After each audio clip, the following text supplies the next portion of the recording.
Students, welcome to प्रिय academy में चारों अग्रवाल। आज की वीडियो में आपसे शेयर करने वाली हूँ घनानंद कवित के इंपॉर्टेंट क्वेश्चन। ये आपका पार्ट 2 है, पार्ट 1 आ चुका है। अगर आपने अभी तक नहीं देखा है, लिंक डिस्क्रिप्शन में मिल जाएगा, वहां से जाके चेक कर लीजिएगा।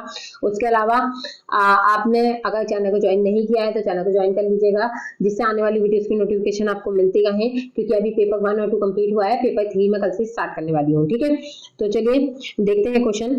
रीतिमुक्त काव्य की प्रमुख विशेषताएं बताते हुए स्वच्छंदतावादी कवि के रूप में घनानंद की विशेषताओं पर प्रकाश डालिए। इसके अलावा क्वेश्चन पूछा गया है, घनानंद काव्य की उन विशेषताओं पर सावधान प्रकाश डालिए जिनके कारण वे स्वच्छंदतावादी कवि कहे जाते हैं। इसके अलावा एक और बात पूछा गया है,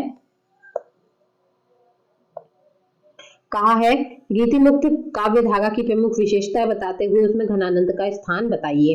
ठीक है, तो गीति काल की अगर धाराएं पूछी जाती हैं और घनानंद का गीति काल में या फिर हिंदी साहित्य में स्थान पूछा जाता है, तो यही वाला जो क्वेश्चन का आंसर है यही आपको करके आना है। ठीक है, यही वाला तो यही वाला जो क्वेश्चन का आंसर है यही आपको करके आना है और ये आपके लिए इंपॉर्टेंट हो जाता है। ठीक है, यही आंसर आपको लिख के आना है। अब आंसर देखिए, रीति काल के कवियों को 3 वर्गों में विभक्त किया गया है। पहला गीतिबद्ध कवि, दूसरा गीति सिद्ध कवि और तीसरा गीति मुक्त कवि। मैंने आपको लास्ट वीडियो में बताया था कि गीति काल को 3 भागों में बांटा गया है, गीतिबद्ध, गीति सिद्ध और गीति मुक्त। ठीक है, उसी के अनुसार कवियों को भी बांटा गया है। ठीक, लक्षण ग्रंथकारों को गीतिबद्ध कवि कहा गया है। ठीक है, जिन्होंने काव्यांगों के लक्षण और उदाहरण देते हुए काव्य रचना की, यथा केशव, देव आदि इसी वर्ग में आते हैं। कौन कौन आते हैं? केशव दास और देव। दूसरे वर्ग में वे कवि आते हैं जिन्हें गीति की जानकारी तो थी, किंतु उन्होंने कोई लक्षण ग्रंथ नहीं लिखा, अपितु इस जानकारी का उपयोग अपनी काव्य रचना में किया। बिहारी गीति सिद्ध वर्ग में आने वाले कवि हैं। कौन आते हैं? बिहारी। गीति सिद्ध में कौन आते हैं? बिहारी। और रीतिबद्ध में कौन है? केशव और देव। तीसरे वर्ग में गीति मुक्त कवि हैं, जो गीति के बंधन से पूर्णतः मुक्त हैं। इसी वर्ग में घनानंद का नाम लिया जाता है। अभी हमने लास्ट वीडियो में पढ़ा था क्या कि इसी में घनानंद को भी गिना जाता है। ना तो उन्होंने कोई लक्षण ग्रंथ लिखा और ना गीति की जानकारी का उपयोग करते हुए काव्य रचना की। उन्होंने हृदय की स्वच्छंदता, वृत्तियों को अपने काव्य का विषय बनाया और गीति के बंधन को स्वीकार नहीं किया, इसलिए वे गीति मुक्त स्वच्छंदतावादी कवियों की कोटि में गिने जाते हैं। ठीक है, किसकी बात हो रही है यहाँ पे? घनानंद की बात हो रही है। ठीक है, नेक्स्ट देखिए, गीति मुक्त काव्य की विशेषताएं। ठीक है, गीति मुक्त काव्य की विशेषताएं देखिए। पहली है, गीति मुक्त कवि गीति के बंधन से पूर्णतः मुक्त होते हैं। उन्होंने काव्यांगों का निरूपण करने वाले लक्षण ग्रंथों की रचना नहीं की होती है। दूसरी है, गीति मुक्त कवियों का उद्देश्य हृदय के भावावेगों को मुक्त भाव से व्यक्त करना है। नेक्स्ट देखिए, गीति मुक्त काव्य व्यक्ति प्रधान है। इनमें से अधिकांश ने अपनी प्रेम कथा को काव्य का विषय बनाया है। नेक्स्ट देखिए, गीति मुक्त कवियों में वियोग वर्णन की प्रधानता है। इनके प्रेम में ऐंधिक वासना के स्थान पर उदारता विद्यमान है। आगे देखिए, नेक्स्ट है, गीति मुक्त कवियों का प्रेम विषम प्रेम के अंतर्गत आता है, जिसमें प्रिय की निष्ठुरता निर्ममता है, किंतु ये अपने प्रिय से अनन्य प्रेम करते हैं। नेक्स्ट देखिए, लाक्षणिक भाषा मुक्त काव्य शैली इनके अभिव्यक्ति पक्ष की प्रमुख विशेषताएं हैं। अब देखिए, स्वच्छंदतावादी कवि घनानंद। गीति मुक्त काव्य की उपयुक्त विशेषताओं के आलोक में घनानंद के काव्य की समीक्षा करने पर वे स्वच्छंदतावाद के प्रमुख कवि के रूप में हमारे समक्ष आते हैं। घनानंद सुजान से प्रेम करते थे। उनके प्रेम वर्णन में उदात्तता है, विरह वर्णन की प्रधानता है, प्रिय की निष्ठुरता एवं अपनी अनन्यता का उल्लेख है। उनके अभिव्यक्ति पक्ष में लाक्षणिक भाषा एवं मुक्त काव्य शैली का विधान है, अतः उन्हें स्वच्छंदतावादी कवि मानना समीचीन है। घनानंद के काव्य में पाई जाने वाली स्वच्छंदतावादी प्रवृत्तियों का निरूपण निम्न शीर्षकों में किया जा सकता है। शीर्षक देखिए,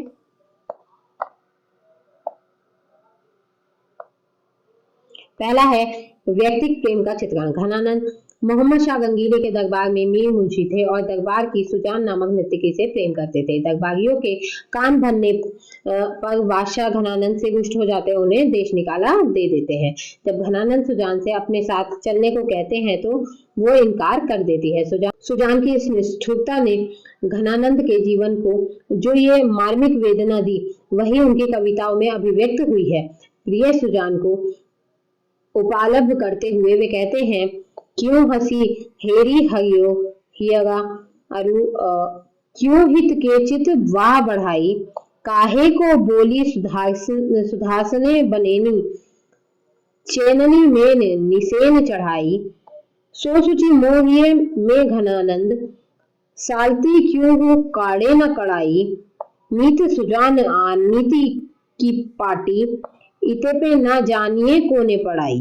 आगे देखिए, हे सुजान, यदि आपको यह प्रेम तोड़ना ही है तो पहले स्नेह संबंध जोड़कर मेरे मन में अपनी कामना क्यों जगाई। पहले तो हंसकर आपने मेरा चित्त चुरा लिया और अमृत तुल्य वचन बोलकर मेरे मन में स्थान बना लिया, और ऐसी निष्ठुरता निर्ममता देख रहे हो जैसे मुझे पहचानते तक नहीं। हे सुजान प्रिय, क्या आप मुझे बताएंगे कि आपको अनीति की यह पट्टी किसने पढ़ाई है। आगे देखिए, सेकंड है प्रेम की अनन्यता।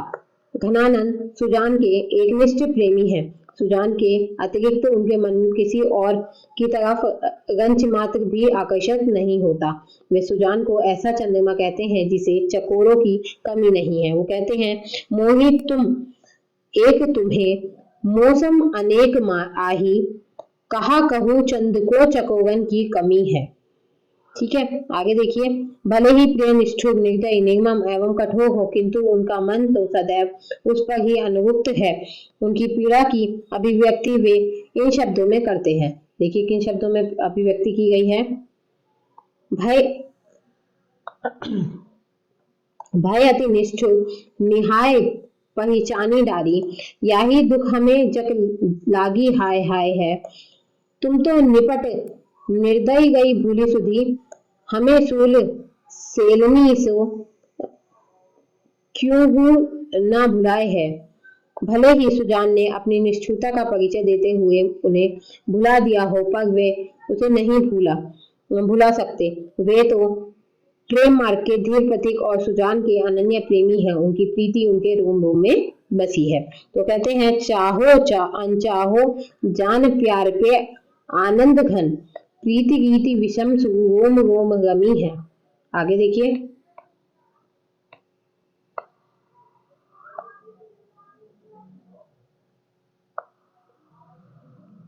आप मुझे चाहे या ना चाहे, किसी आपकी इस प्रीति ने मुझे कभी छुटकारा नहीं चाहिए, जो मेरे रोम रोम में बस गई है। भले ही यह विषम प्रेम हो, एक पक्षी हो, पर प्रेमी घनानंद इसकी कभी चिंता नहीं करते।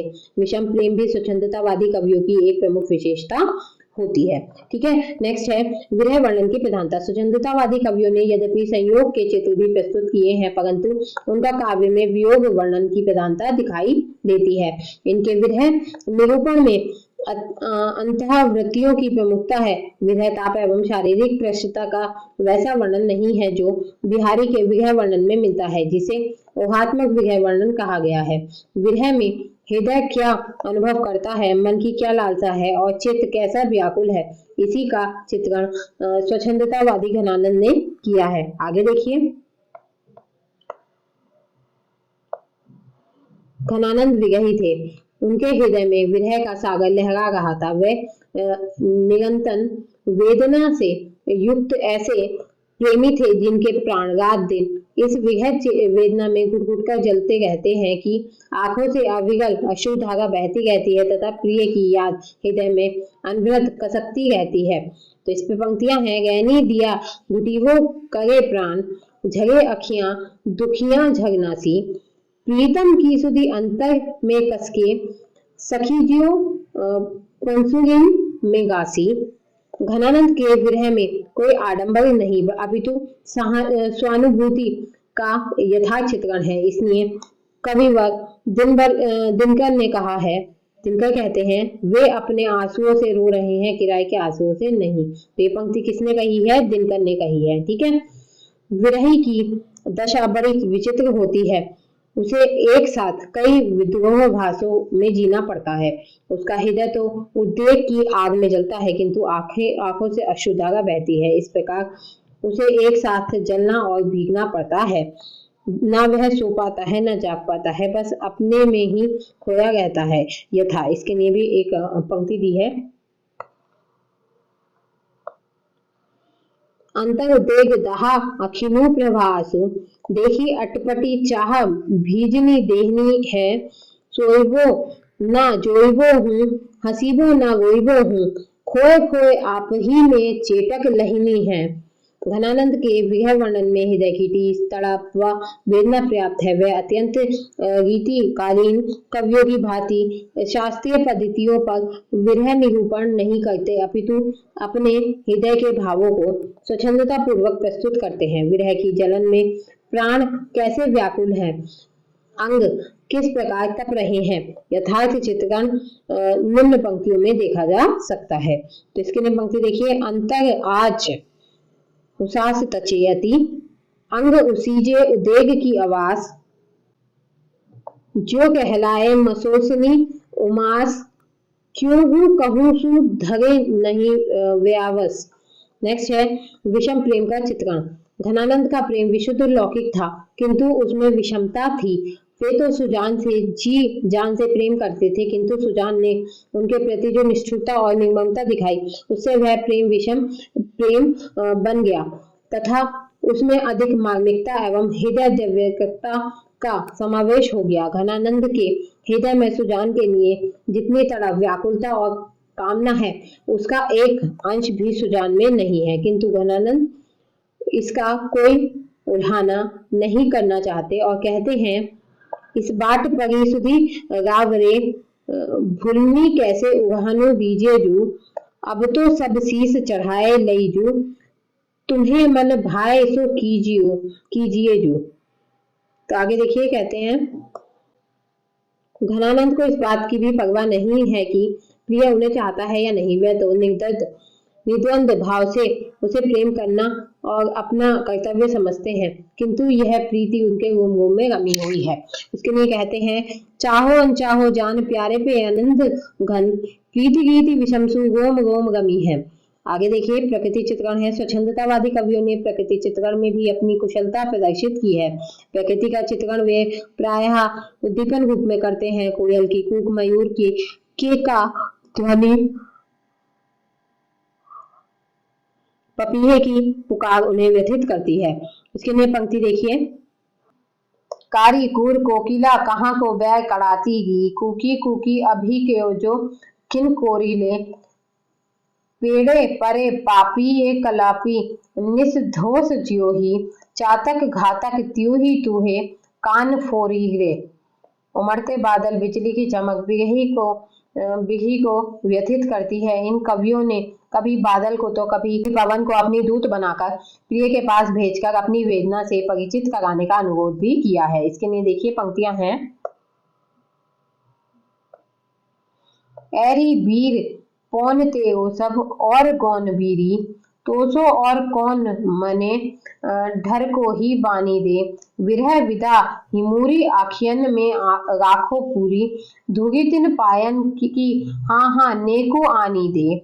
हे पवन, यदि तू प्रियतम की चरण धूल ला देगी तो उसे मैं अपनी आंखों में लगाकर जी लूंगा, इसलिए तू प्रिय के पास जा और मेरा यह काम कर दे। इसके बाद देखिए नेक्स्ट आता है भाषा का प्रयोग। रीतिकालीन स्वच्छंदतावादी कवियों ने ब्रजभाषा का प्रयोग अपने काव्य में किया है। साथ ही लक्षणा और व्यंजना का भी प्रयोग इनके काव्य में देखने के लिए मिलता है, मतलब प्रचुरता मिलती है उसकी।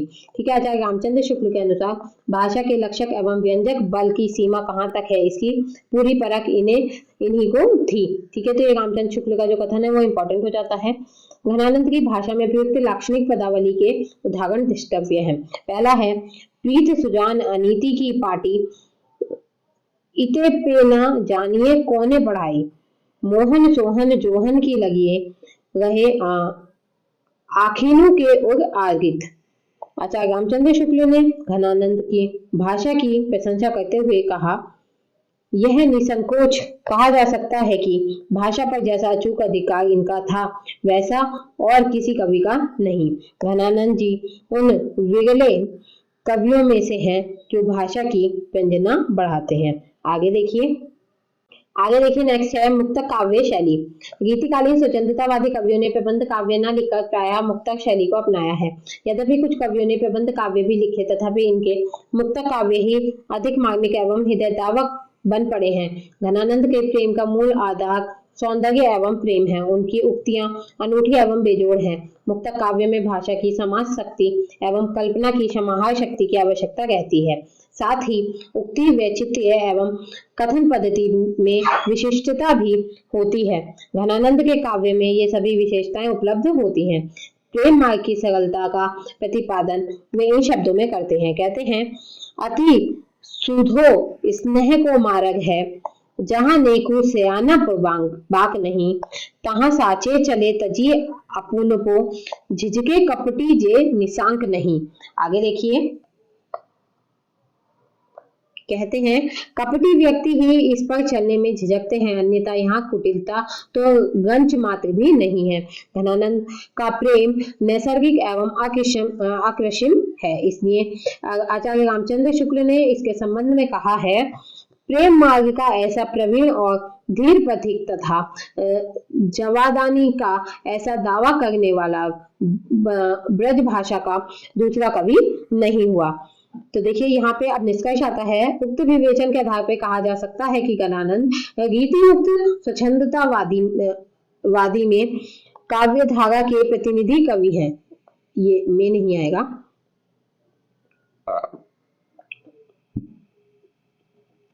तो देखिए यहाँ पे पता चलता है कि जो उपयुक्त विवेचन है, यानी कि हमने जो अभी ये आंसर पूरा पढ़ा है, इसके आधार पर अपनी बातचीत के आधार पर हम ये कह सकते हैं कि घनानंद जो है गीति मुक्त स्वच्छंदतावादी काव्य धारा के प्रतिनिधि कवि है। स्वच्छंद प्रेम का चित्रण करते हुए उन्होंने कविता को गीति की बंधी बंधाई परिपाटी से मुक्त करने में महत्वपूर्ण योगदान किया और प्रेम के उदात्त स्वरूप का चित्रण करते हुए उन्होंने अधिकता से अलग किया। निश्चय ही हिंदी के गीतिकालीन काव्य में उनका योगदान शालध्य है, यानी कि उनका योगदान जो है वो महत्वपूर्ण है। इसी के साथ यहाँ पे आपकी वीडियो कंप्लीट होती है। इसी के साथ आपकी सेकंड पेपर की सारी बुक्स भी कंप्लीट होती हैं। आई होप वीडियो आपको पसंद आई होगी। तो वीडियो पसंद आई हो तो वीडियो को शेयर कीजिएगा अपने दोस्तों के साथ, वीडियो को लाइक कीजिएगा। प्लीज आप लोग लाइक नहीं करते हैं, बहुत कंजूसी करते हैं, प्लीज लाइक भी कर दिया कीजिए। और उसके अलावा चैनल पे बने हैं और चैनल को सब्सक्राइब करना ना भूलें। Thanks for watching. और बाकी कोई भी आपको कोई बात करनी है तो आप कमेंट बॉक्स में कमेंट करके कह सकते हैं। बाय।